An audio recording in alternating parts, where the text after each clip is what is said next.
I did Valencia Marathon around 4 weeks ago and it didn't go well at all and I ended up dropping out. And Valencia Marathon was an A-goal race for me. So then when races like that don't go well, it can be very disappointing. And then what are you supposed to do after that? How do you get back into running sustainably and getting your motivation back and just generally dealing with how it went and processing that? Now I've just driven down to a place where I can do some intervals. It's the first training session of the year, so I'm going to get that done.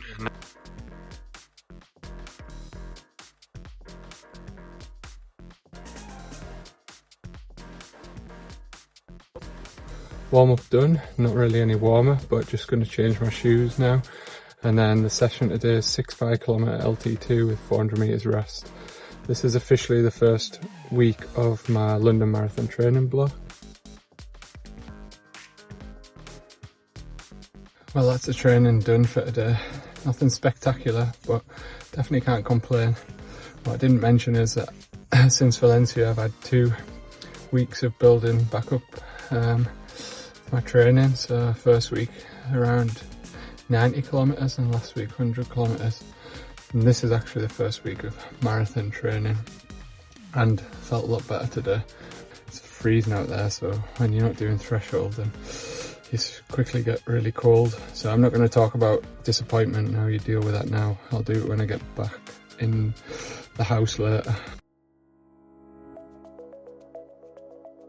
Valencia was definitely the main goal for 2025, and the reason I think it didn't go to plan is because I was overtraining for most of the year. Something I didn't think that I was doing, and I do coach myself, and it's easy to coach others but not always easy to coach yourself. But eventually I was working with a sports doctor around September time last year, and this was something we were exploring, so then I reduced some of the volume of my training to see how that would help. And it did help, because in Amsterdam half marathon, middle of October, I ran 1 hour 12, which was a new PB by 1.5 minutes, so that felt like things were starting to go in the right direction. But a week after that I got ill, and then I quickly increased my training when I was pretty much still ill, and I trained really hard for 2 weeks, and then I just didn't feel good at all. So then I took a little bit of time off, and I thought that was going to help with Valencia because I already felt like I was in good shape. I just needed to get rid of this kind of fatigue feeling that I was having in all of my sessions. None of my sessions were going well, and then if I could get rid of that, then everything would be okay on race day. But that isn't in the end what happened. I couldn't really get rid of the fatigue feeling. So based on the fact that training wasn't going very well leading up to the race, I wasn't very confident of running a good race. And I think generally you have a good idea from how your training's going, what sort of performance you're going to put in a race. And before I got ill, I felt like I could run somewhere between 2:26 and 2:28, because when I was running that kind of pace in training, it felt realistic. But after being ill, it just didn't. And I kept thinking that's going to just come back. And specifically when I started to taper, I thought, okay, I'm going to do a lot less training and then everything's going to be okay. So that's why I decided to still try and give it a go on race day and travel to Valencia. In the end, I dropped out, but I'd kind of made the decision that if I didn't feel good in the first 5k, then I would drop out, just because then there would be less of an impact on my training going forward. And I also didn't want to run a marathon with a poor performance and then just that added stress on my body of having ran a marathon and needed to recover from that and not really gaining anything. So this was kind of a pre-made decision for the race, that if it didn't go to plan in the first 5k, then I would drop out. So having had a few disappointing marathons myself, I think there's definitely some key things that you can do to help deal with that disappointment. Because the marathon, it can take over your life. You put a lot of time and effort into it, and that will cause a lot of emotion when you don't get the result that you feel that you've deserved from the effort that you've put in. So number one would be to be kind to yourself, because in the immediate aftermath you're going to be disappointed, a lot of emotion, and I think you just need to get away from thinking about running. Do some things that you find enjoyable. If that means going out for a few drinks with friends, or eating unhealthy food or whatever it is, then you need to just do that and don't be caught up in checking out people have done in the race on Strava, because that's not going to help you. After that, you can look back and reflect on what went well and what didn't. Okay, it's easy to focus on what didn't go well because the race didn't go well, but there'll definitely be things that you did well in the race, or certainly within your training block, that you would want to take forward, which you definitely wouldn't get to focus on straight after the race. So that's why it's good to let the dust settle. So the dust has settled and you're over the disappointment of your race. Now what you want to do is help yourself get re-motivated for running by setting some goals.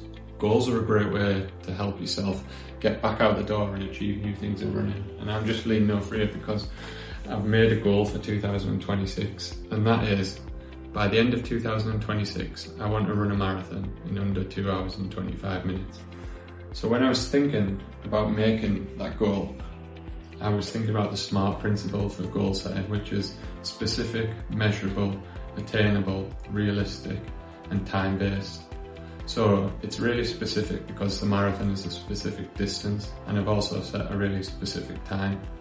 Now measurable, I'll probably have to figure out through training whether I'm progressing and getting close to the time that I need to achieve over the whole distance to be able to run 2 hours 25. Is it attainable? I don't know. I thought I was in 226 to 228 shape before Valencia, so I think in theory if I could run that in a spring marathon, then I would have time to improve on that, ready for an autumn marathon to run under 225, and therefore I think it is realistic, and it's also within a year time frame. And don't just think about the big goals, you need to think about some smaller goals that are going to help you along the way. For example, doing some tune-up races, that could be a half marathon in preparation for the marathon, or it could be just tracking your training to ensure that you're progressing as you would expect. And one way of doing that is by progressively making the long run harder as you get through a training block. That's just one example. You've set your goals, now you think, okay, I'm ready to get back out the door. What next?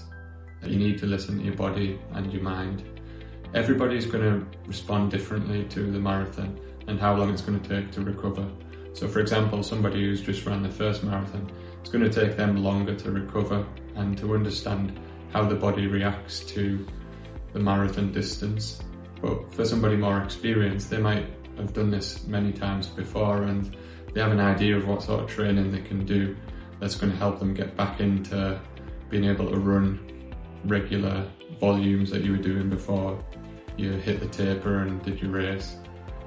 And for that reason, it's hard to give specific advice on this, other than, in my experience, if you feel like you want to go out for a run, then that's probably a good sign that your body and your mind is ready to go. But then don't just jump straight back into doing intervals. You're going to have to do a lot of easy training. And in the next video, I'll talk about the reverse taper, and that is basically, yeah, as the name suggests, just a taper but the other way around. And this enables you to get back into running in a sustainable way so that you don't pick up injuries, because it's really easy after the marathon to get back into training too hard, either overtrain or just end up injured, and you're not going to be enjoying your running. And in the end, we all want to enjoy our running, and you want to give yourself the best chance of doing that by not pushing it too much. I'm guilty of doing that last year, and I really suffered, and so did my enjoyment for running, and I don't want to go back to that place again. And I definitely don't want you to go there, because it's just not fun.